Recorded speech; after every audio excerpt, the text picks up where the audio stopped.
115 квадратних метрів з газом. Дуплекс на ділянці 2,5 сотки. Тут якраз зробили підготовку, буде ще покладена бруківка. Класне планування, 4 спальні кімнати, 33 квадратних метри кухня, вітальня, столова. Вихід до ділянки для відпочинку.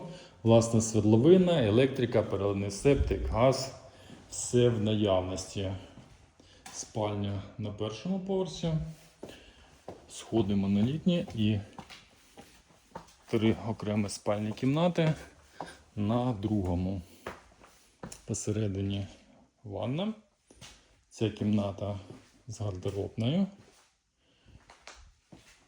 І тут іде 3 і 4 спальня з таким видом з вікна. Асфальтований під'їзд до дуплексів. Навколо все забудовано. Телефонуйте, приїжджайте на перегляд.